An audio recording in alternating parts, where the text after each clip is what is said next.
Hey guys, it is March 3rd. We are actually going to take a few weeks off for a spring break, spending time with family and whatever.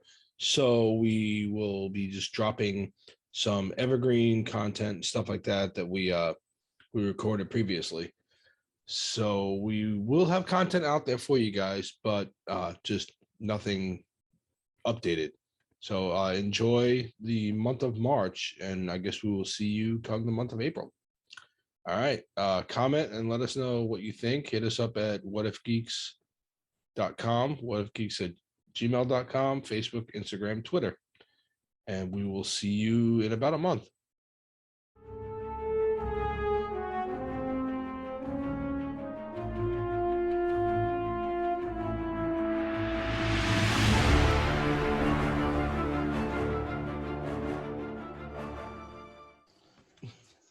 Hey, we're back. This is John. Hey, it's Paul. And it's Eric. And it's What If Geeks. And today is July 2nd. I don't know when you're going to get this one. It might be August. But we actually do have a lot in the vault. Well, we have a lot suspending the vault, waiting to be edited. But we'll see. So you're going to get a 4th of July episode here pretty soon. And then, you would have gotten it, and then you're going to get this. So there you go, fuckers. Talking to you from the past. Try to figure out, it's like one of those bad time travel plot movies. You have to figure out what we were talking about because you heard it after the fact when we did whatever we were saying before. Yeah. Well, like a really bad time travel movie. Screw up the timeline. Somebody shit on a butterfly or something. I don't know what happened. Now there's an alternative future. That's right. So today, Earth 617. Right. Today we are talking about some TV series that deserve a second chance. So kind of like anything that we used to watch back in the day or whatever, that we're just like, man, if they could reboot it or they cut it off too short or whatever, whatever we think. And we'll kind of go into our arguments if we have any caveats to how to bring it back. We'll kind of bring that up too. Like, for example, like some shit they brought back already was from Full House back in the day. They brought in Fuller House, and it was just like the kids. It was DJ Tanner and Stephanie and whatever. It was them, and everybody was watching it to stare at Stephanie's tits. No, Becky, though, because she in jail. Becky wasn't there. Becky's doing 10 to 15. That's right. But yeah, so like for that, but in that vein, if you want to caveat, bring this back, but switch it up. Or if you just want to recast it or whatever, whatever you want to do. And then if you have any kind of cast that you thought about, drop them in there. So that's what we're going to do. That's what we're going to do. We're going to do a TV series that deserve another chance or a reboot or whatever you want to call it. So as we go through this, obviously, comment, let us know some other ones that you think you would like to see come back. And, we'll talk about it on the website. So anybody want to go first? Because I run my mouth a lot tonight? Yeah, go for it. Oh, thanks. All right. Well, I've said this repeatedly on this show. So I'm going to start with Sliders. It was a TV show that was from 95 to 2000.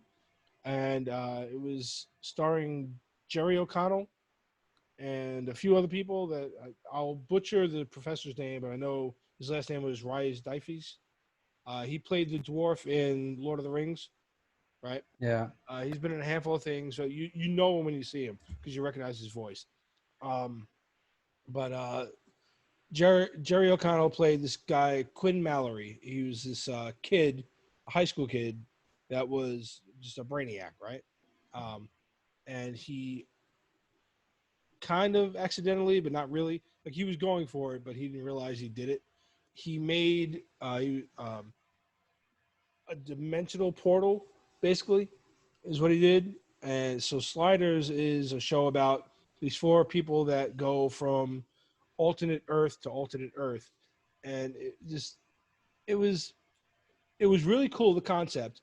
Some of the consistent I would say like you could tell it wasn't very high budget sometimes, you know, but it was really cool. The concept itself, just I've always loved that because I love like What If, which What If Geeks.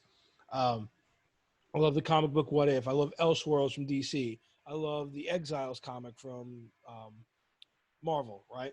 I love all these alternate Earth things because you can always like you can do whatever you want, you know. So this show just kind of like went nuts. Sometimes there was one episode where they go and I think Russia had taken over America, but it was like little things like he shows up there and he's trying to drive a car, and the first thing he realizes is wrong is when he goes to drive, he goes through a green light, and people are screaming at him like, "What are you doing? The light's green." So it's like the lights are reversed, which is dumb, but whatever, you know. It was some silly little thing because it was back in the 90s. That was actually part of the pilot run. That was the second episode. Yes, yeah, it was part of the pilot run. Yeah. Yeah. So I would love to see this shit come back. Did you guys watched it? Obviously, I watched some of it, not all of it though. Yeah, I watched some of it. I don't know. There was only one season, right? It was like maybe no, there was more than one season. No, it was for 5 years. Oh really? Oh shit, Yeah. my bad. Yeah, I don't think I listened when I opened up with, "Hey, Sliders was from 1995 to 2000," but you know. Well, I mean, I listened, but I didn't process yet. I'll get back to you in a few. Hey, welcome to What If Geeks. Is this? Jesus. No, I think I might have watched part of the first season, but I definitely did not continue on. I watched. I don't want to say I watched all of it, and I would love to go back. I found it bootleg, and I was watching some of it, but I'd love to find it maybe on Amazon or some shit. I think I did find it on Amazon, and I started to watch it. But I'd like to watch all of it again. In the latter years going into it, they did two things. One, eventually Jerry O'Connell leaves, and there's like another. It's his brother. His brother takes over. So, but like basically, essentially takes over like the same role, but from an alternate Earth, you know. But there's a lot of that though. Like they run into each other on alternate Earths or whatever. But then, so the brother takes over as the actor, and then the other thing they do is it becomes this bigger show where it's not just them running from Earth to Earth trying to find their way back home, but there's also like I don't remember if it was an alien race or some type of alternate Earth race that knew about the technology and was trying to take over other dimensions. Something like that happened where it was like a continuous enemy throughout the rest of the seasons. But even still, that part started to get a little cheesy, but I enjoyed the show. I loved it. And I'd love to see him bring it back. One of the things, I remember watching some of them, and I don't know if she was at the beginning of the show, but at some point, Kari from Remote Control, from MTV's Remote Control, was on that show. Yeah. Kari Warher? Yep. Warher? Yeah. Oh. Yeah. Yeah. Which is one of the reasons I think I started watching it. And that is a gorgeous woman. But yes. Yeah. Yeah, she's on there. I mean, she's like 50-something now. So. Yep. I'm 45, you asshole. I turned 50 this year. It's fine. It's not exactly robbing the cradle no more. Right. I've accepted it, Eric. It's okay. You'll get there. My bad. She may be a cougar to you, but she's like a puma to us. Or whatever. I don't know. Tigress. That took a really weird turn. That took a weird turn. Yeah. What were we talking about? Sorry. Carrie were. I know who we were talking about. I didn't remember where that was going. So Sliders.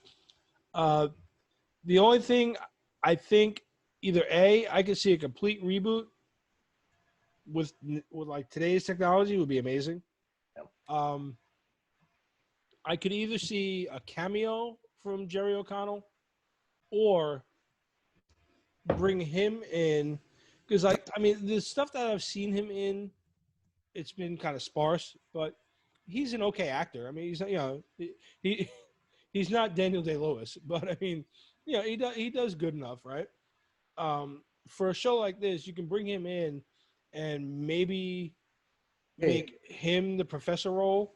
Before you bash him too much, he has been the voice of Clark Kent in all the Justice League animated stuff for like the last 10 years.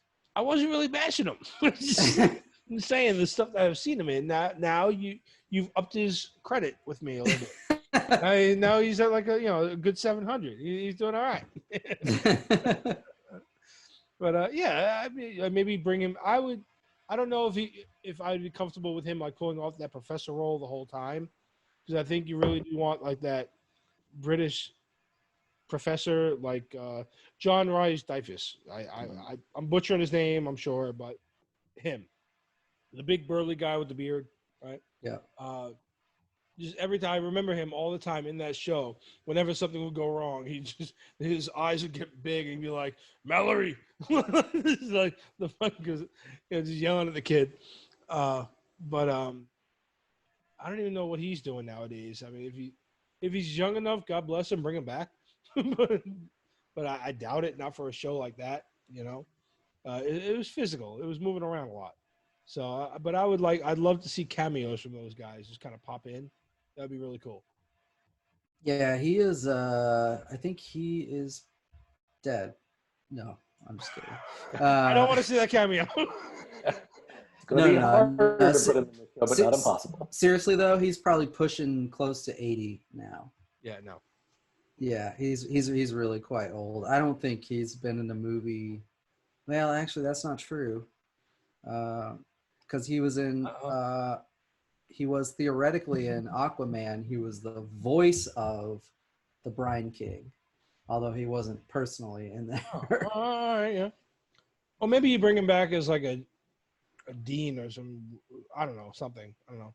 Just a cameo. Yeah, I'm trying to remember if he's been in anything like actually on screen recently. I don't know. There's you have my axe. That's all. I remember that. I remember Sliders, and then every once in a while he popped up, and I was like, "Oh shit, it's him." So yeah, so that's my first one, and probably my main one would be Sliders. All right, round robin. I don't know how we're going. But I think it's me, Paul, and Paul Eric. has seniority, so. Wow. Okay, we're going that way, huh? I will take. I don't mean age-wise. I mean he's been on the podcast longer. I know what you meant. Both. Both, I guess. I'm just being a dick. All right. So my show that deserves a second chance is an animated show from the early-ish 80s. It was called Dungeons and Dragons. Yes. Aired on CBS from 83 to 85. And so the story is there's a group of kids that go to a carnival and they get on a carnival ride, and then some magic happens and they end up in the land of Dungeons and Dragons. And then they meet the dungeon master, and there's a ranger, a paladin, a barbarian, a thief, an acrobat, and a wizard. Magician. Magician. They each get a thing. So like the paladin has a shield, the ranger has a bow, the barbarian has a club. Anyway, they're ultimately trying to get back home. They end up doing adventures on the way, and it was canceled, and so I don't think they ever make it home. No, but I'll speak on that in a second. Okay. But it was really good. It was a little bit ahead of its time in terms of the not violence exactly, but they showed more sort of battle scenes and stuff like that than most Saturday morning cartoons were doing at the time. There was some dark stuff in there. Yeah.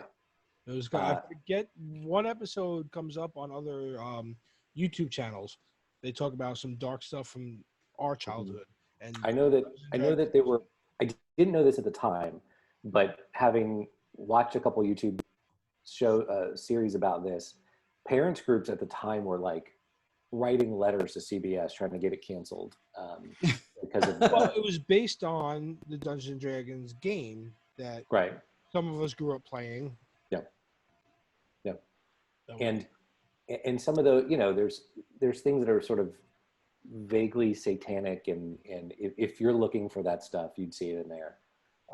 Vaguely is right. Like, yeah. Like, I mean, if you're looking to be offended, you could find some stuff in there to be offended by, and call it a cult or whatever you wanted. But anyway, the show is really well animated. Like, the animation style is really cool, and with new things they're doing, and I put it on something like Netflix, or one of those streaming services, and make it even edgier and even sort of fiercer battles, and I think it'd be really good. Yep, I would agree with you. All right, so one, I guess let me speak quickly on the ending of the series, right? How you said it kind of just got canceled, right? Mhm. The original writer apparently had already written the screenplay for the end of the show, the finale, and if you go to, I found it on fanfiction.net. So if you go to that website, I mean, we can try to post it on here somewhere or on our website, whatever. Go to fanfiction.net, and there's all kinds. There's a lot, and it gets weird, but you can kind of search per topic, and if you look through the Dungeons and Dragons stuff, they had one that was called Requiem. No, I'm sorry. Requiem is right. No, that Requiem. was right. Requiem is the ending of it, right? That he wrote. Yeah. I found that online, but then the fan fiction comes in later.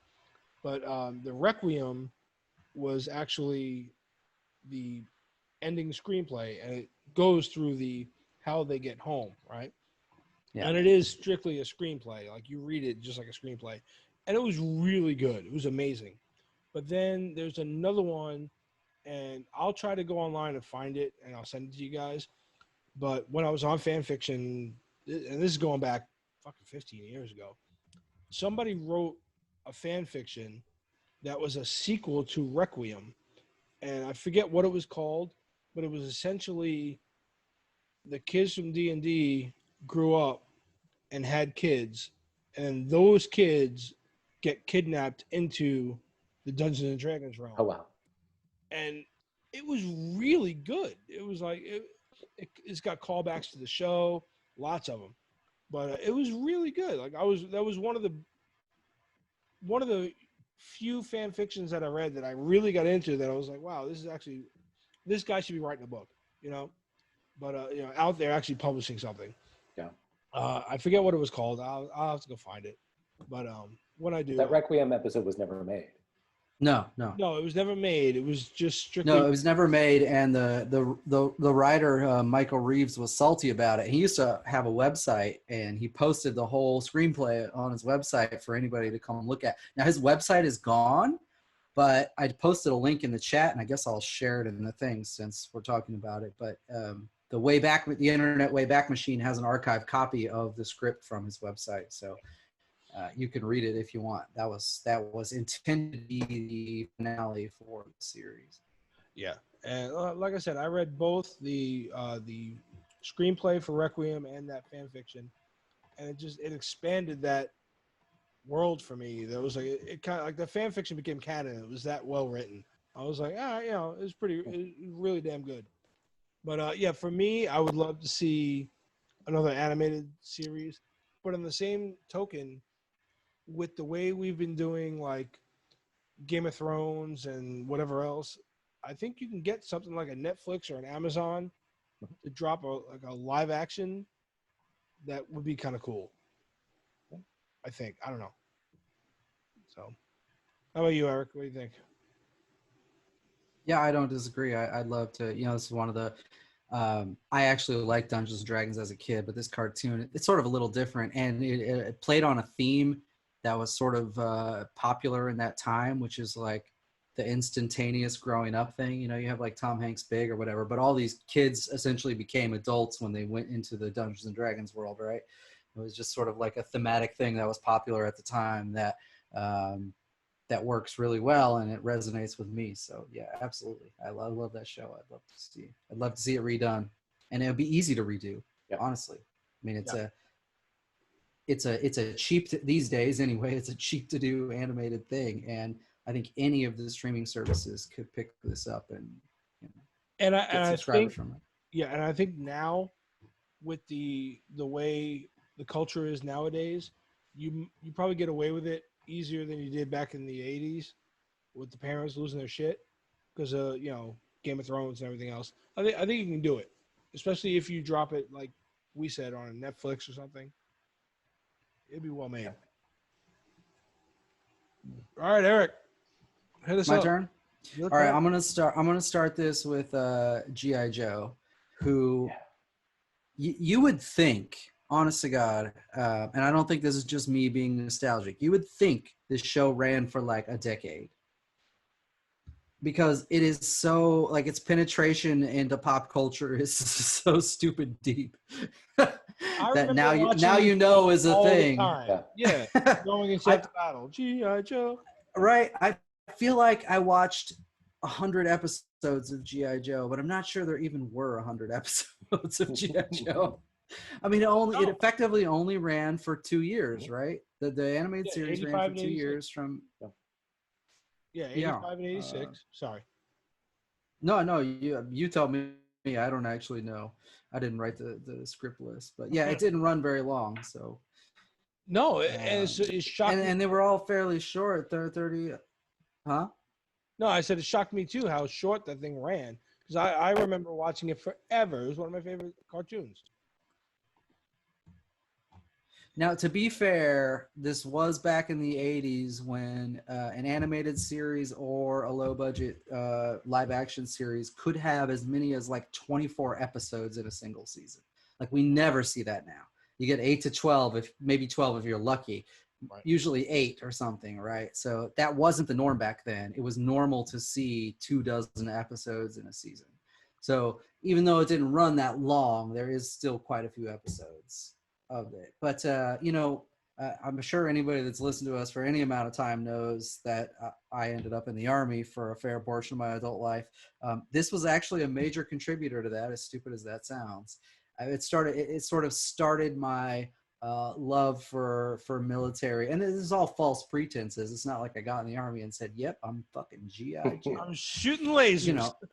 But I went from watching GI Joe to more live action stuff like Platoon, and I loved war movies to death, and I was sure that was what I was going to do with my life, and this was the catalyst for that way back when I was 5 years old or something. And I'd love to see him do a new one. They could definitely up the characters, pretty much all awesome. They carry over. You can just like no problem. But thematically, they might have to update some things. But knowing is half the battle will probably work, but it can't be the way they did it back then. The PSAs now. PSAs now. Holy shit, they'd be amazing. Yeah. Paul, what do you think? I agree. I loved the show. They did not just episodes, but then there were like 3 or 4 that they put together into a movie. There were sort of almost like spin-offs. Like there's a G.I. Joe Sigma 6, and there was one that I watched one episode of where like 3 or 4 G.I. Joes were wrongly arrested for something, have to clear their names. That's in the last 5 or 10 years, something like that. Right. But they never everything about this was that first one. Yeah. So, because before the cartoon series that was in '85, they had a couple mini series that came out like in the earlier part of the '80s. Like they were supposed to be short run, like stories where it arched over. I think like 4 episodes or something was the first one. I don't even actually remember. And I bet if we look back, and I'm just talking out of my ass here, but it was in tandem with them converting over to a 3 3/4 inch line, because the whole thing, all those cartoons we watched were like commercials, but that was the first, but you remember we had talked about in a previous episode the mass device storyline. That was actually not part of the original cartoon. That was one of the mini series they did before the Saturday morning cartoon existed. and I don't know if it was 4 or 5 episodes, but it was relatively short. It was just like a short thing they It was did. like a week And long. then they did another, yeah, and they did another one. Yeah, because yes, that was another thing back then. Those miniseries would drop like one every day, Yeah. not one every week. Like it was like every day at the same time you could watch the damn thing. Yeah. You know, and they did a second miniseries Yeah. after that, which was the Revenge of Cobra miniseries, which was another like 4 or 5 episodes, and then they released the actual regular cartoon thing like a couple years later. So I'm looking at Wikipedia, and it says the series ran for a total of 95 episodes from 85 to 86. The animated series was canceled after the release of G.I. Joe the movie. It made a significant return with the animation company Geek, taking over where Sunbow Marvel left off, and ran from 89 to 91. Yeah. That sounds roughly right. I'm sure Wikipedia is right. That movie went all bonkers. It kind of killed it. But there was a what came first? I don't know if this was good. Huh? Go ahead. I was gonna say what came first, kind of a chicken or an egg thing. Was it we watched it on Saturday mornings, and then it went to syndication in the afternoons, right? Was that how it went? Because I remember watching it Saturday mornings, but then I also remember watching it after school during the week. I'm not sure if I have that kind of memory. I'm just wondering if either one of you remember. No, I don't remember. I mostly watched it on Saturdays, but I also had some VHS tapes for the miniseries, which were produced by Family Home Entertainment, FHE. They had this weird, colorful logo that I still remember for some reason. Yep. But yeah, I mostly watched them on Saturday. I think the series ones were on tape for me, on VHS tape. Yeah, no, like that movie though. Oh my god. So because in the movie, spoiler alert, they introduced this entire underground faction that actually is the foundation for Cobra, and they're called Cobra Law, and like they're snake people or whatever. They're these mutants that live on the ground, and Cobra Commander essentially he's actually one of them. It's just ridiculous. It's really weird.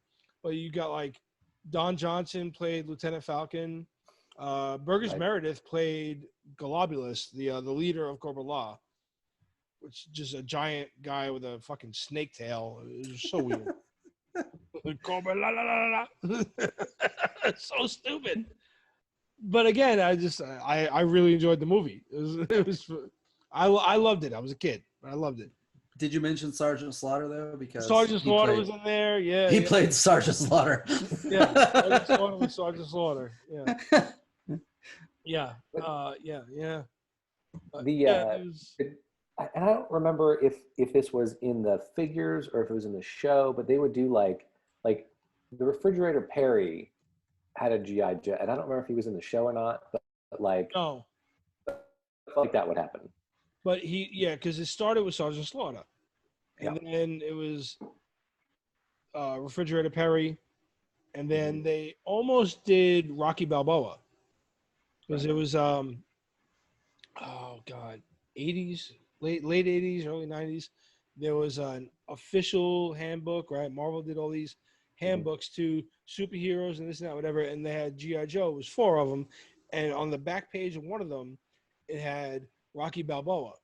But then there was a dispute in the rights, so they never actually made him a figure or made him a part or whatever.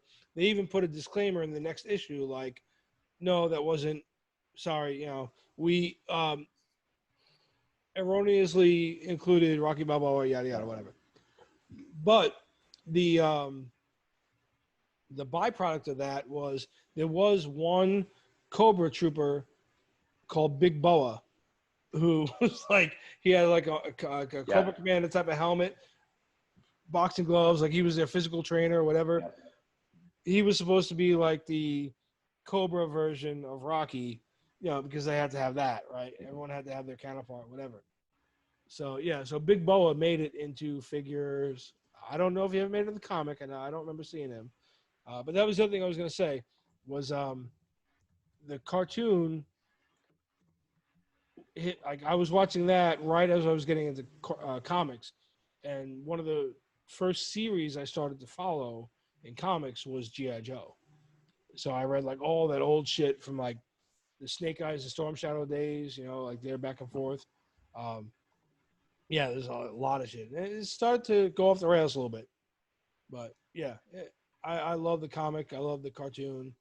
I had so many of those fucking toys, so many of them. It's ridiculous. Yeah, dude. When I was about 15, I think, you know, I had a million GI Joe toys, like bunch of action figures. I had that crazy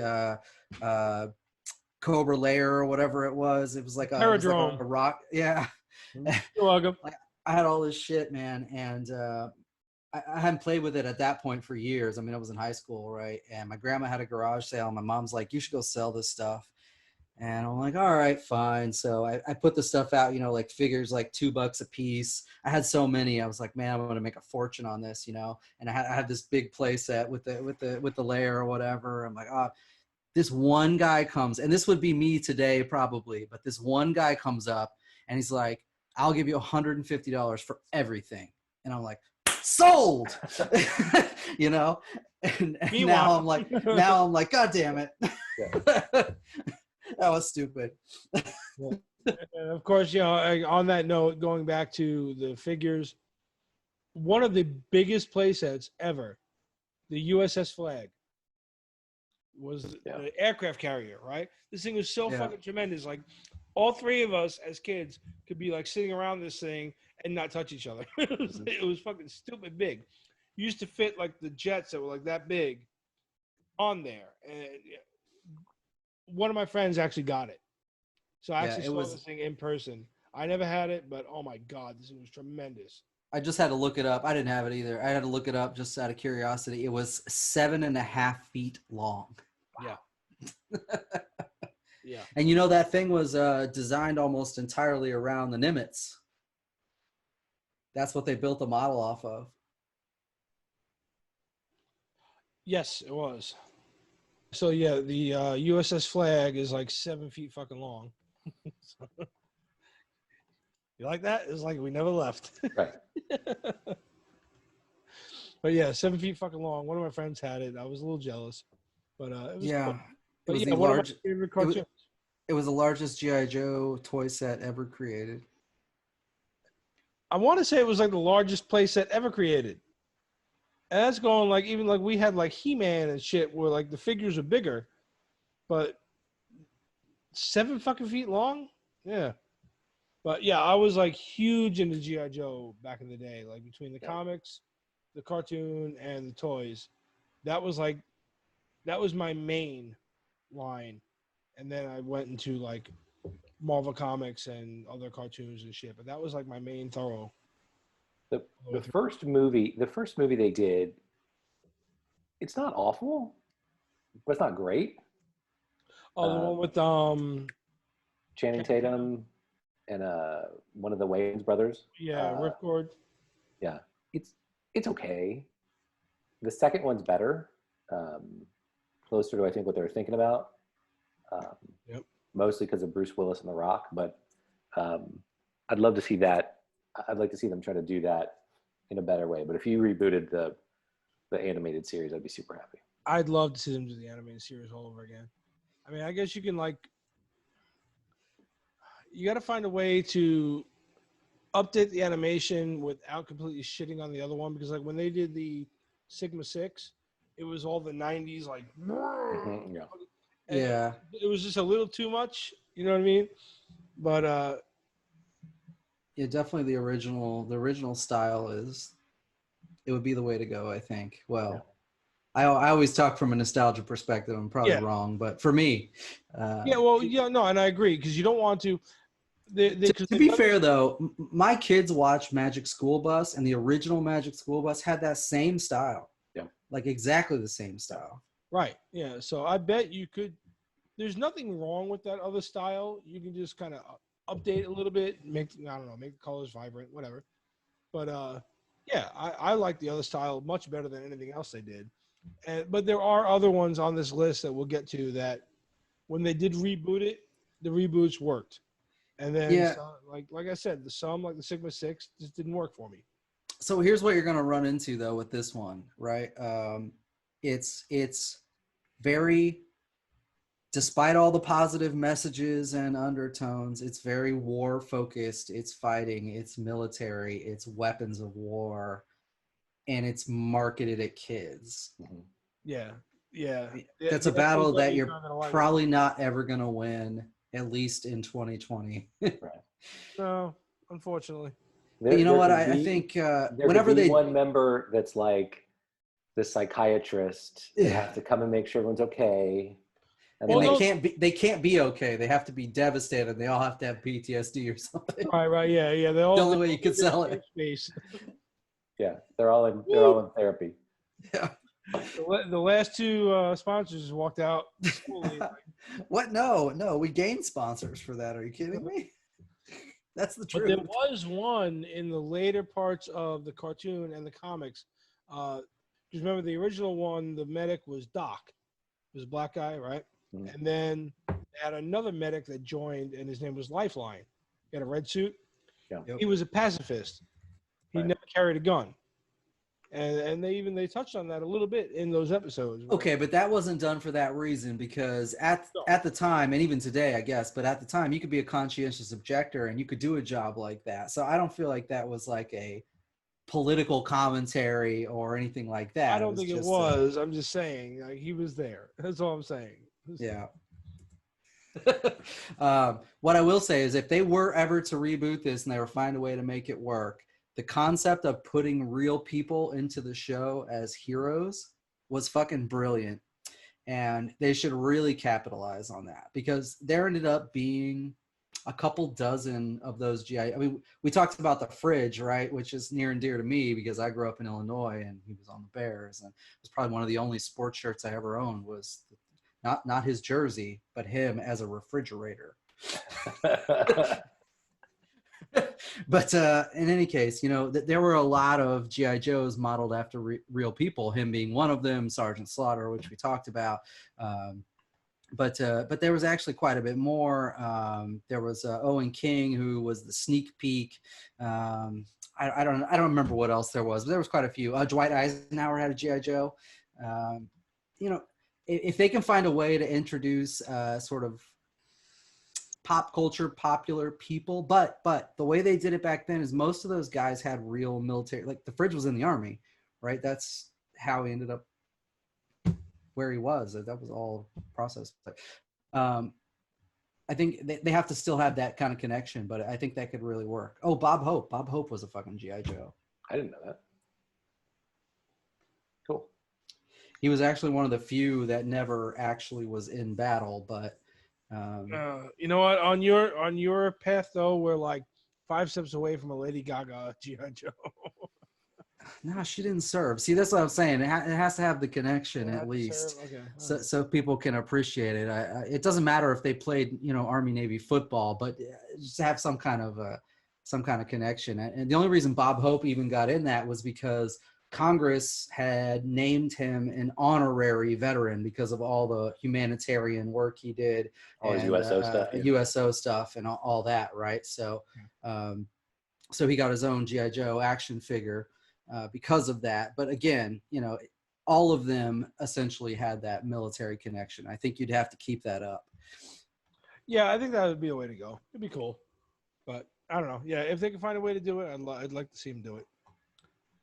You know what? Sticking with the theme of 80s cartoons, one that ran a little bit longer would be Thundercats from 85 to 89, and then call back to what I just said about rebooting. They rebooted this thing from 2011 to 2012. And I'm not going to look at that Thundercats Roar thing that they just did recently. Yep. We're going to pretend that doesn't exist. Yeah, because we saw a picture of that, and my whole brain just shut down. Like, no.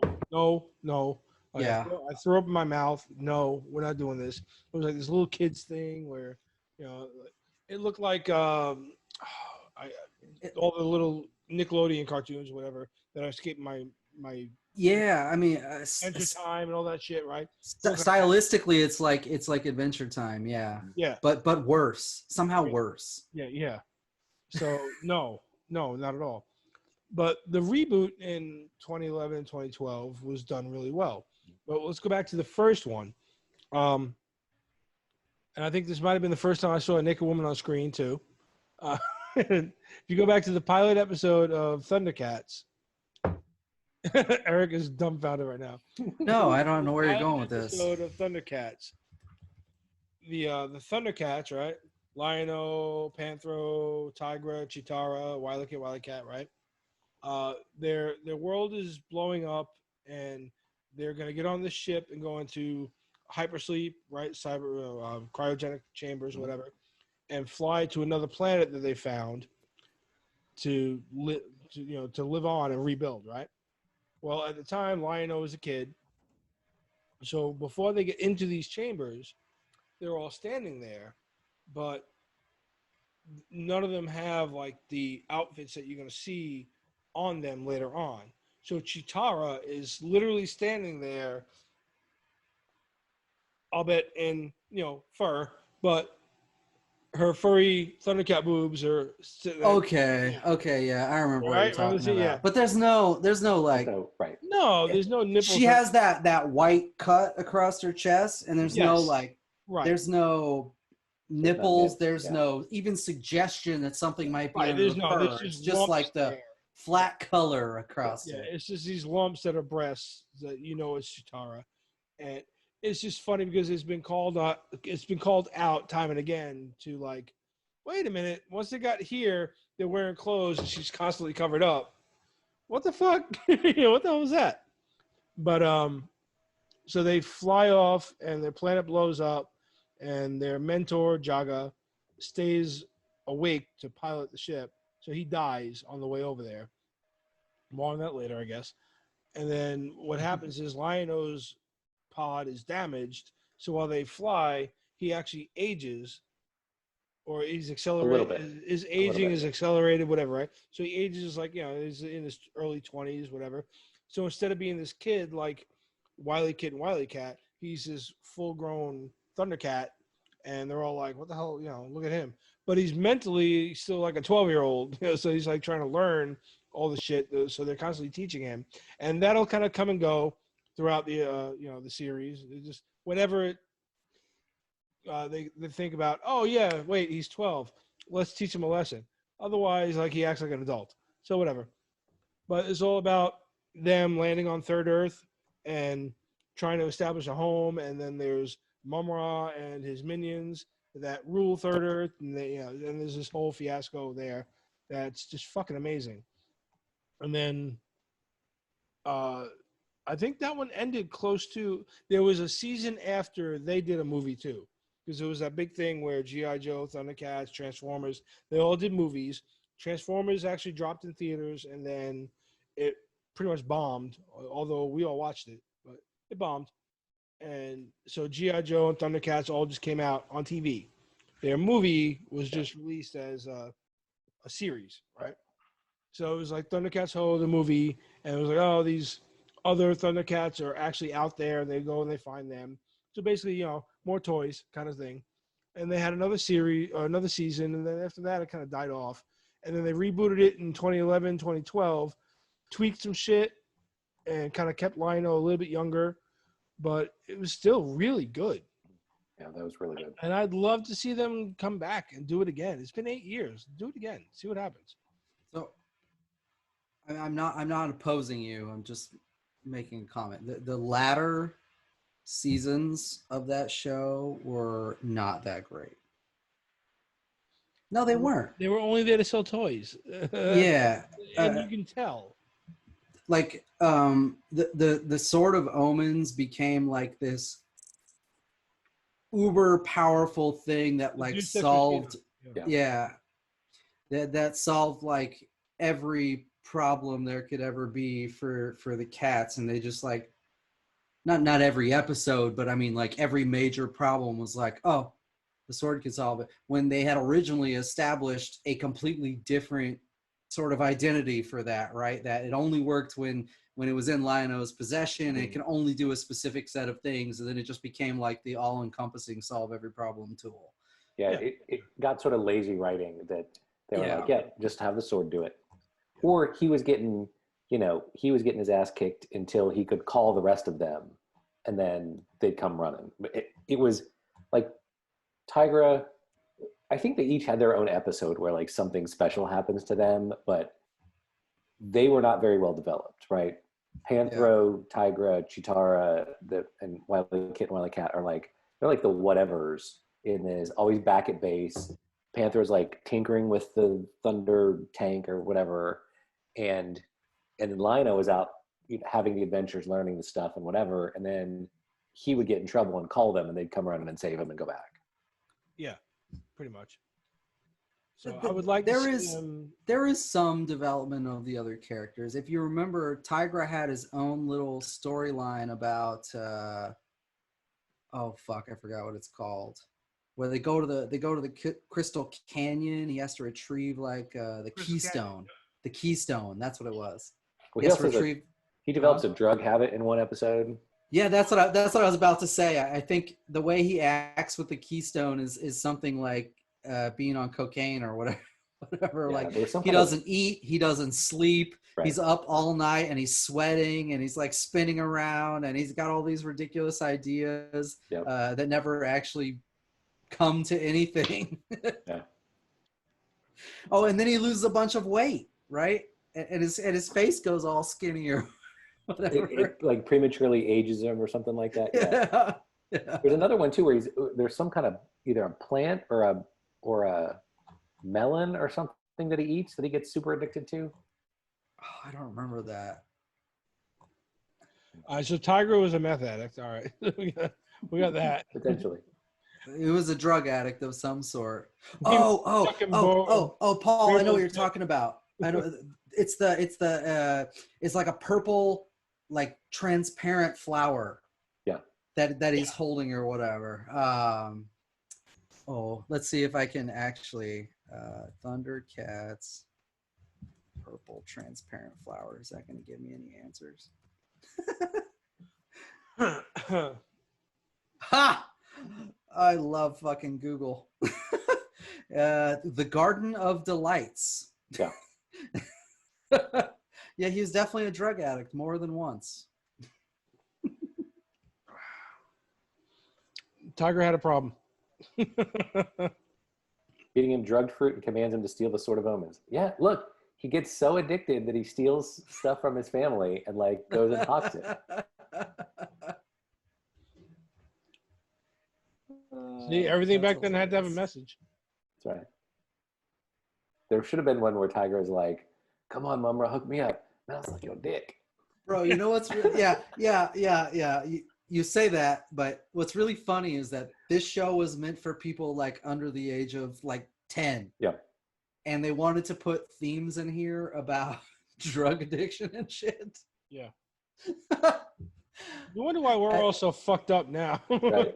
This was why The Simpsons was successful for so long, because they could stick childish and adult themes into the same episode, and they were, maybe not with this, but with The Simpsons, it was like elevated enough that kids wouldn't get it. Yeah. Well, plus they got a lot of humor going on in there too, so it goes over your head. But yeah, I would vote for the Thundercats. It's about time. Like I said, I'm ignoring that other one they've been doing. Yeah, no, forget about that thing. Yeah. All right, next, Paul. All right, I'm going to stay animated, and I'm going to go a little bit earlier. I don't know if you guys ever watched this. It was called Battle of the Planets when it came to America. Yep. The original Japanese show was called Gatchaman. It's the scientific ninja team Gatchaman. And they brought it over here and they dubbed it into English. And it was called Battle of the Planets. And it ran for, I think, 3 seasons. And then there's been this just sort of nightmare of reboots and retries and other things. And then it came back as, I think like TNT or somebody bought the rights to it and called it G4. The show was called G-Force. Yeah. which is what the group name was in Battle of the Planets. Like they together were G-Force, and then the show became G-Force. And like in G-Force, I think their names got changed, and then some other group bought the rights, and it was called Eagle Riders, and their names were changed again, something else. But it's 5 kids with sort of superpowers. They each have a vehicle that combines into the Phoenix, and they can glide. They have weapons, but They got like bird-like suits, right? Yeah. I really liked it as a kid, and I've been trying to find the original episodes. I know they're dubbed, and I know they're out there. I just need to get on trying to figure out where they live and either download them or get a DVD or something like that. And this kind of fell into that whole like Battle of the Planets, Voltron, even like the Power Rangers. That they all kind of do the same thing, where you have like a handful of colorful heroes that have vehicles and fight. They can only. Well, no, that wasn't the concept though. Is that they could only sort of accomplish the goal if they all work together. That was the idea behind it. It's a Japanese thing called Sentai that they all like all the Power Rangers are that, all the Voltron things are that. Seven Samurai, man. It goes really deep into the culture. Yeah. These guys could do some stuff on their own, but if the Phoenix had a power called the Fiery Phoenix, the ship could sort of almost catch on fire and go through they fought the monster of the week that the bad guys came up with.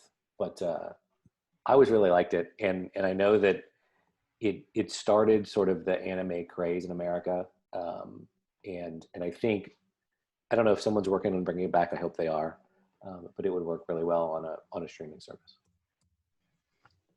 I think so. I don't disagree. What you got? Is it my turn? It's my turn again. Your turn. All right, I'm gonna go off the animated thing, onto something wildly different that I enjoyed as a preteen and a teenager, and that's Tales from the Crypt. So total anthology series, very horror-esque, but also every episode had sort of a lessons learned thing kind of built into it. But the Crypt Keeper, not necessarily a good lesson. no, not at all. I didn't mean that in a positive way necessarily.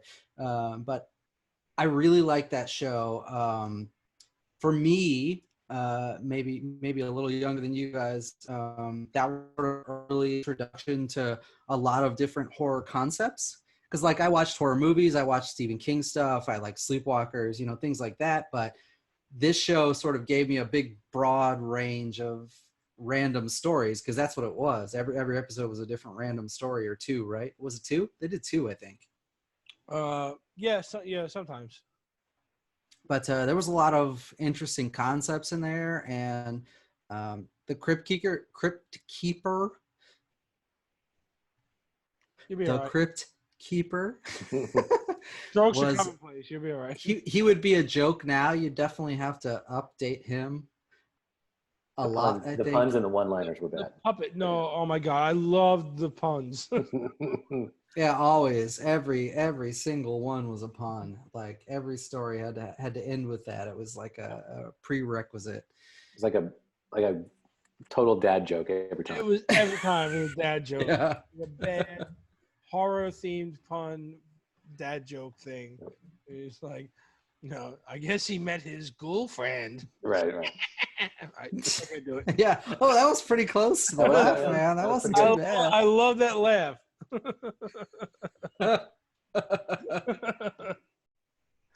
Great. That's my one invitation for the week. I loved this series. Loved it. I agree with you. And it's rumored, I haven't read anything recently, but at least 6 months ago, I think I read that they were in talks to reboot it. I don't know where, whatever, but, and I want to say, because it's been 6 months now, and I can't remember what the hell I was doing yesterday. But I want to say I remember like M. Night Shyamalan pushing to get this thing made. Well, that could be Which interesting. could be good or bad, With his style, yeah. Where you put something like a twist in the end. Yeah. I mean, this show already had some twists, to be fair. There were some sort of creepy themes, but not Shyamalan style. It definitely took a turn where you didn't think it was going to take. And you're like, oh, shit, okay, you know. Yeah. The person you thought was going to be okay in the end was all fucked up or whatever. But, yeah, I can see him backing this. And, again, I mean, I shit on him a lot. I do. But I do love a lot of the shit he's made, too. So I can't, can't shit on him completely. I think he'd be good for this. So I'm going to have to look into it and see if there's any more traction on this one. But I hope, because I would love to see this come back. The Shudder Network that I've still yet to subscribe to, but they keep pushing it on Facebook or whatever else. It's only like $7 or $8, I think. It's cheap, real cheap. There's a lot of horror shit in there. Yeah. I gotta get on that. Oh yeah, Paul, you're already on it, right? No. No, never mind. I don't have that. Forget that. I think Ray had it, maybe. Ray did, yes. Yeah. Yeah. I knew somebody. One of the old guys. Yeah. One of us old guys had it. All right, sweet. Who we up to? Me? Yep. All right, let's see. What do I want to go to? Mm-hmm. All right, let's go Primeval, because neither one of you know what the fuck this is. So I found this. I know I've said this before on here. In my Navy days, we would carry terabyte or multi-terabyte hard drives with each other, and we would trade shows and movies to each other, just because you're out to sea all day long or for days on end, and you want something you can watch in your downtime. So Primeval was a few seasons long, and I downloaded the whole thing off of somebody. So this was made by the BBC, and essentially what it is there's these rips in time where like prehistoric creatures are coming through, dinosaurs and whatever else, and this like kind of ragtag team of people come together from this university. They realize this shit's happening, and they're trying to figure out what the fuck's going on. And there's backstories and other shit in there.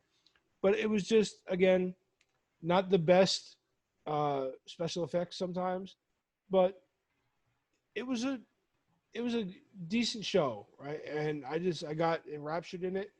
And it was like one of those, it ran from 2007 to 2011. So I had a few seasons in there that it was something that I could watch for a while I was on deployment. So I got really into it. I was like, all right, like every night I'll watch a couple episodes and go to bed.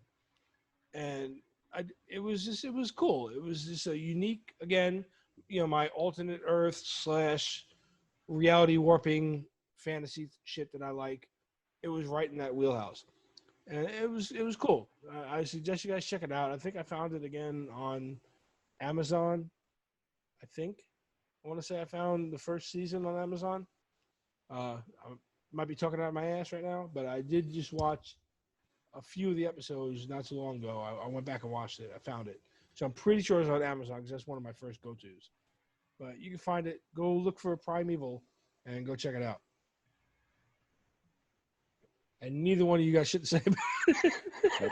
Yeah, unfortunately, I haven't seen I've it. never seen it. I can tell you though that it is available on Hulu now. Okay, there you go. Hulu. I don't know if it was available on Amazon before, but it is on Hulu now. There you go. Oh, and one of the little university chicks likes to run around in her underwear a lot. So there you go. Check it out. I like chicks in underwear. That's good. Yeah. There you go. All right. Writing it down. All right. What are you writing down? Chicks in underwear or the name of the show? Because I already forgot. Tomorrow's going to be messaging. Chicks in underwear is all I've got now. I Yeah. can't remember anything else. Yeah. Go ahead, Paul. Your turn. Why do you have a note on your desk that says chicks in underwear? Research. I said he's gonna message me going, Like, John, what the fuck was Hey, that? Show? honey, why don't you just put on underwear and find out? Yeah. Oh, so many options. All right, Paul, all you. Okay. All right. I'm going with a show relatively recent compared to everything else we've been talking about. But it's called Revolution. It was, Yes. it's an NBC show that they wanted to get into sort of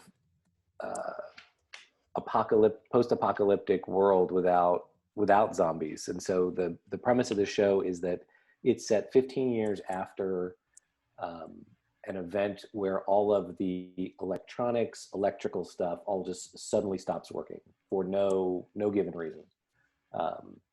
And there's, chaos ensues and everything happens. And then people start going back to sort of smaller town farm communities. And so it's set there and people that were, middle manager insurance guys beforehand become there's one episode that features a guy that becomes sort of a leader of one of the factions trying to take over, and I thought it was really well done. And I don't remember who it stars, but I've seen him in a bunch of stuff. Giancarlo Esposito. Is that right? Yes. He's one of the main. He's the guy. He's not the star of the show. Are you speaking French? Yeah, no, I'm just drunk. No, Giancarlo Esposito. Yeah, Giancarlo Esposito is that guy that's the focus of that episode, but he's not the main. Mandalorian with the fucking darksaber. No, he's not the main star of the show. No, he's not. The main star is actually Billy Burke. Yeah. Yes. Yes. I've seen him in a bunch of shit too. Yeah, he's been in a bunch of stuff. But it was really cool concept because of the way they get to sort of post-apocalyptic America, kind of. Paul's drunk too, and he's only had water. Yeah, I'm water drunk. So I thought it was really well done. It wasn't around long enough to kind of get into, deep into all the character development and all the stuff that happens. So. No, but yeah, Heather and I watched this together. We love this show. And yeah, like you said, it just went away. Of course, again, it could be a major hit now because we're almost there. I think all you have to do to sort of appreciate the show is get through the first 3-4 episodes, because it starts off kind of weak. Yeah. Yeah, I wouldn't even say slow, just weak. Yeah, that's a good. Yeah, it's not that great, but yeah, if you can make it through that, it's probably worth it. Yeah, it is. It's definitely good. But so how would you reboot it or continue it, Paul? Like, what would you want to do with the? So I go back to I think the basic idea though is really good, and you can start over from that concept, right? All yeah, I mean it's a a post-apocalypse movie, or not movie, a post-apocalypse series in every sense, right? Yeah. But with a different concept. And I think we may have done an episode on this, sort of. It was a Thanos snap, but like I'm sure they got a lot of things wrong in the way that they portrayed, what would happen if everything electronic in the entire world went out. Right. And so I think you probably have to sort of suspend disbelief for a little bit to appreciate it. But to the idea that it could never come back, or we couldn't reinvent, some other form to get electricity. But yeah, starting with that nugget, I think you could make a pretty decent show. Yeah, I think you just straight reboot it. Yeah. It's been 6 years. It's been a while. Yeah, you can do it. All right, cool. Eric. Oh, does that mean it's back on me? Well, yeah. You're the only Eric here. All right. I'm going to do something really off the rails, and I think it's still on. You get naked. We're shutting this podcast down. What if I get naked and I have fur right here? That's a solid color. It doesn't show my nipples or my breasts. As long as it doesn't show your nipples, we're good. I've got bigger titties than you. Get in my belly. Yeah, so I'm going to go completely off the rails here, and you guys might not agree with me on this, but Quantum Leap was a show that I really, really, really liked. And I'm not even entirely sure why I liked it so much. It was really engaging because it's almost like an anthology setup, because every show is a totally different concept on a totally different theme, because you don't know what year he's going to be in. You don't know if he's going to be a man or a woman. You don't know what position he's going to be in. Yeah, so, all right, so bring it back. Quantum Leap is a show about scientist Sam Beckett. Yep, Sam Beckett. Yep. Who he's got technology that allows him to jump into the body of random people. It goes haywire, and he winds up jumping into random people throughout history. And he's got his buddy from the future, who's alive in the future. Al is just an AI with him, trying to help him figure out what he's supposed to do. And all he's supposed to do is correct something that's going wrong in this person's life, so he can jump and hopefully get home. There you go. Al was a Navy man too, John, if you don't remember. Yes, he was Admiral Al Calavici or some shit like that. Oh, see? Look at that. Yeah, I love this show. I put it on here, but go ahead. Keep going. From 1993. 89 to 93. Yeah, I think I would have put it on here too. This is another one of those shows where I probably watched, well, at least every episode I ever saw, but I mean, I would seek it out, and that was a thing I would watch, like laying in bed at night or whatever. I just really liked the show. And in some ways it was really a drama more than anything else, because there were so many like thematic things about, because he would jump back in time and it would be like, well, oh, this is how it was in, 1782 or whatever the hell the year was, right? Right. And it would be a theme about that. It wasn't necessarily modern politics or anything, but it would be a theme about that. And then the whole show would be based around that. And like I said, sometimes he's a man, sometimes he's a woman, sometimes he's famous, sometimes he's a nobody. You really don't know what's coming. And that jump into the body in the beginning, you don't even know what's happening at first, right? Because he's just playing out a scene and you have no context on purpose. They give you no context, and this whole thing's playing out. And then inevitably, and it doesn't happen in every episode, but a lot of them, he'll look in a mirror or something, and then you'll realize who he is, or at least where he is, or what time frame he is. He'll see himself in a puddle or something. Yeah. And then they sort of build it out from there. And he doesn't know either. So as the viewer, you get to follow along with that concept of like, well, he doesn't know what he's into. He doesn't know who he is. He doesn't know what's happening. And neither do you. And you get the clues sort of at the same time he does. Yeah. And it was a lot of fun. He would leap into like the middle of a robbery, right? And he's either holding the gun or being held up or some, crazy stuff. Yeah, and to Eric's point, I liked how he said this is more of a drama, because while there's a really obvious science fiction part of this, the only science fiction part throughout the series is the fact that he's jumping from body to body, and he's got this AI guy that only he can see.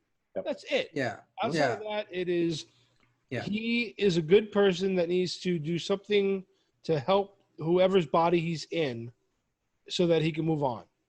Yeah, but it's like, it is drama. I think I would classify it as a drama despite what happens. But I mean, it is sci-fi, and it is. Well, that's what I meant. The only sci-fi element is that, but they don't focus on that at all. But it also is comedy, and it is social commentary, and it is, in some cases, like romance stuff going on, rom-com sort of thing. Yeah. Like they put a lot of things into it in every episode, because even though it's Scott Bakula and it's Scott Bakula. Yeah, it's Sam is the one guy or whatever, and Al, but every episode could be completely different because it's a completely different theme, it's a completely different timeline, it's a completely different person. Yep. But you still get to appreciate that he is the same guy that he was through all the rest of the stuff, and he's just in a different situation. Trying to figure it out. Yeah. I think it was a really cool show It concept. was an amazing concept. And it's not like there must have been 100 episodes. It's not like it didn't last long. No, it lasted for 4 years. Yeah. It lasted a while. One of my favorite things of that whole show was when you get to the end of, once he figures out what he's supposed to do, and sometimes it was like last second, he thinks he's supposed to do one thing, and it wasn't that, and it was this other thing, and he figures it out. So then he gets to jump. And again, the whole concept is he hopes that next jump brings him back home, right? But then the last scene you see is him in that next body, and he always does that same, oh boy. Yeah, exactly. Yeah. He's always just shit. And it's fucking funny. Yeah. Hey, for what it's worth, we're definitely not alone on this one because TV Guide did the 25 greatest sci-fi legends or whatever, and he was number 12. Sam Beckett, the show, was number 12 on their list. I would love to see them do this. I foresee one major problem. The first episode, he jumps into either a woman or a black person. I think that'll be every episode if they make it in 2020. Yeah. They're coming out. All right. So last one. Do you guys have any others on that list that you want to go over? Because I know Eric's like ready for Betty Bye. I could take a handful of what's left. It's fine. All right. Paul, you got anything on there? I do. Okay. All right, cool. All right. So like one of the last ones that I highlighted, but I can kind of roll through these two. One that you guys didn't know when we were talking about it, but one I would love to see come back. And think about like how popular shows like Supernatural, Supernatural, how that thing's lasted 17 fucking seasons, right? This show from 98 to 99, it ran like a season maybe, but it's called Brimstone.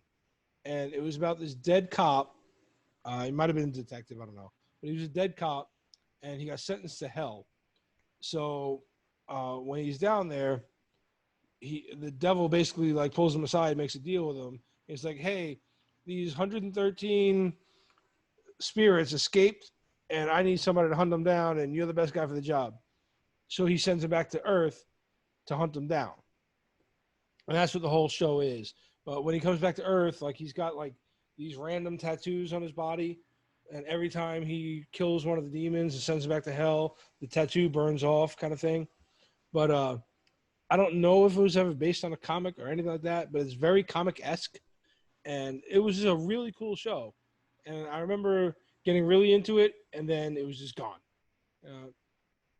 But that was also my Navy days, so I don't know if it was like, I was just working and I didn't see the episode, but it was just kind of like, suddenly it was gone, and I was like, I saw it pop up a couple times here and there on like YouTube or whatever, on different lists or whatever, and I was like, oh yeah. I would love to see them do something like that. I mean, you've got like, again, Supernatural. I think you like, if you took one of those two and put them in this role, you kind of like not hitting the nail on the head, but you're typecasting them at that point. But hell, you can combine it. You can make Brimstone a spin-off to Supernatural and put the guy that plays Castiel, the angel, as that role, and do it that way. Like that could be the Castiel show, and you don't even have to do Brimstone. You can just make it Castiel and whatever. But I would love to see them do a Brimstone reboot. I think it would be really cool. It's an awesome concept. Yeah, the concept sounds good. I don't know the show, so I can't really comment on it. But Sounds like a cool idea. No, I've never seen it either. Yeah, if you look it up, when you see the guy that plays the devil, you'll recognize him from like back then. Like I forget who it was, but he had long hair. You'll know who he is. You'll be like, oh yeah, I've seen him and shit. But yeah, it was a really good show. I enjoyed it. Again, this is going back 20 years ago. So my nostalgia factor could be kicking in really bad, and it could have sucked, but it could be a reason they didn't renew it. But I think you can really do something with that now, and it's probably one of the few shows that you can do safely in today's culture. Right. But yeah, all right. So Brimstone. What else you guys got? All right. So, go ahead, Eric. No, I don't have something. It's your turn. I just wanted to bring it up. So you mentioned the devil guy, so I looked it up. He was played by John Glover, and you were talking about Of the Time. So he was in Gremlins 2 as Daniel Clamp. He was in RoboCop 2 as the Magnavolt sales guy or whatever. Right. He was in The Mouth of Madness as Saperstein. So yeah, definitely like 90s era, even some early 80s stuff. Trying to look at if there's anything else. Batman and Robin, he plays Dr. Jason Woodrue. Yeah. Payback, remember that thing from Mel almost Gibson? 2000? Yeah, he was Phil in that. So yeah, he's definitely been in a lot of stuff. Yep. All right, Paul. Sorry. All right, so I'm going to take these. And he was in Shazam. He was Mr. Mr. Savannah. Yeah, he was in Shazam. Oh my God. Shit. Hey, Paul, that guy. That guy. He's always that guy. Yeah. All right, so my choice is a group, and I'm going to choose the Netflix Marvel shows that I want more of. Fucking cheater. And Well, you can only have those on Disney Plus now. yeah, if they would make new seasons of them, that'd be awesome. I don't know if they're going to, they don't need much changing. Daredevil was really good. Luke Cage was great. Jessica Jones was pretty cool. They need a new Iron Fist because that guy's whiny, but the rest of that show is fine. Iron Fist was great. Daredevil was great. Jessica Jones was hot. And sorry, no, Iron Fist sucked. Iron Fist sucked. What's his name? Luke Cage. Luke Cage was great. I think I think Iron Fist is the only one where the casting of the actual hero sucked. Like that guy's just not any good. And so, but I liked the show despite that. They're all of those, the Punisher, all of those. God. Yeah. Punisher. Really yes. Yeah. And I think just Netflix, I think when Disney bought Marvel and announced they were starting a streaming service, Netflix just decided, all right, 3 seasons for Daredevil, but that was it. That's all they were doing. And there's so much more there that they could do. Yeah, we'll ignore the "we got this covered" rumors that Daredevil is going to pop up in Spider-Man 3. Because that's been all over YouTube. Is the which Daredevil? Ben Affleck's Daredevil? No, the Matthew. Jesus Christ. God. Fucking hate you. Less said about that, the better. I think we see another. How the fuck did this get made? Right. Ninja fighting on a seesaw. Right. I did total aside. I'll probably cut this out, but I did like the way they did his perception of the world through blindness thing in that one, though. Yeah. Like the way they did sort of like the weird outlines and the odd colors and like made you feel like, yeah, he doesn't see the world the way you see the world. I actually like that. That was the one thing I liked about that movie, probably. I did. And again, the hallway fight scene, fucking kick ass. Yeah. The team up they did, the Defenders. The Defenders. It wasn't horrible. It just, again, it was like Netflix trying without Kevin Feige kind of thing. You know what I mean? Like it's almost there, but it was decent. I liked it. I had Jennifer Garner in it too. A lot of people like her. I'm not saying I'm one of them. I just had a lot of people like her. I mean, there are things to like about her on occasion. You know what made me stop liking her more than anything else? Those fucking commercials, man. She's really good in Alias. Have you ever seen Alias? Why are you looking at me like that, John? I'm trying to think of the commercials. The Capital One commercials. Yeah. What's in your Oh wallet? yeah, okay, yeah. Cause what's certainly his not gonna nuts? sponsor Help me, Samuel L. Jackson did the Capital One commercials before her, and he was actually like engaged, and then she started doing it, and I'm like, but first of all, no airplane looks like that shit you're standing on with 18 rows wide, and you have like fucking 8 feet to walk around in the aisle. But I don't know. Never mind. Forget about it. I just shouldn't talk. I just shouldn't talk. Yeah. Oh, yeah, all right. You're good. But,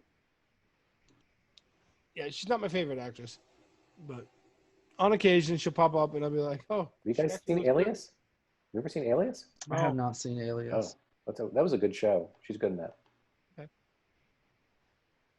I'll watch that after I get done watching Lock and Key. Yeah, there you go. Apparently tonight.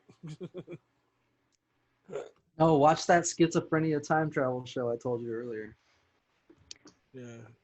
I'm telling you, it's only 22 minutes an episode. There's 8 episodes in the whole first season, so it's not going to take you long to watch it. Okay. But it's worth it. Just get through episode 1 or 2. I can't remember when she gets to the time travel part. I think it's episode 2. Then you'll understand. All right, Eric, we're on you. Back to me already. Yeah, you didn't highlight anything anymore, so. Well, that's okay. I'm going to throw in Firefly for this last one. So that's definitely on brand, and I'm guessing the two of you probably haven't watched much of it. But Joss Whedon directed this. It is very much Star Wars-esque in a sense that it's like a Wild West space epic. I'm not sure how else to really describe it, but it was incredibly good. It had a lot of people that went on to be famous in other roles. I don't remember what year that ended. It was probably 2013. That's a guess. That's probably very wrong. I should just Google it so I can edit myself out saying the wrong thing later. No, it was 2003.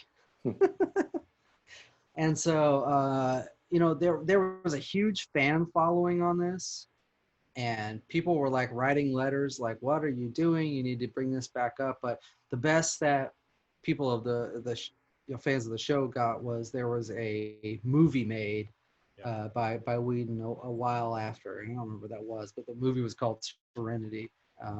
Serenity. Yep, and it sort of continued the storyline a little bit and gave some closure, I guess. I think that was in 2005 actually. So yeah, I would have guessed the wrong year. But in any case, it's just one of those things. It's space based. It's very Western themed. It's sort of cowboys and Indians kind of. No rules. They're doing what they want. There's people that back then weren't famous, but now you'd recognize many of their faces. And it's a show that I think is probably worth rebooting once The Mandalorian stops producing things, because I wouldn't want to compete with that. But right, yeah, a couple more years.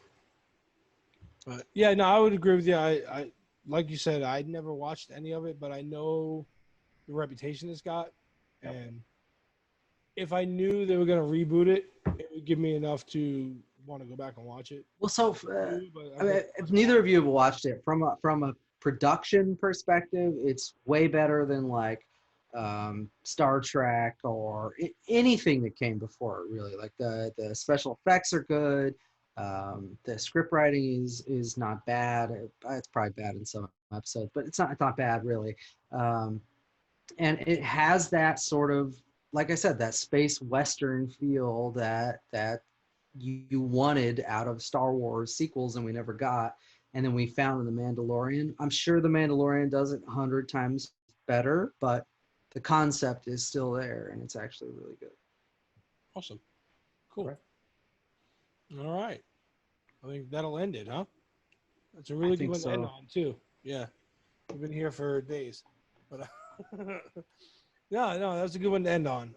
Firefly is definitely one that they should bring back. There's enough on this list to definitely make another episode out of. We can definitely add to it and play around. There were a lot that I left off that I'd like to add and kind of come back and do this again another day. You guys, hit us up again. Go down below, hit the like button, subscribe, drop a bell, punch a bell, kick a bell, whatever you got to do to it. Let it, so it'll tell you when we're coming back. Let us know what you think of these shows that we talked about, and what else you would like to see rebooted or brought back, and maybe we'll bring it back on the next time we talk about this stuff.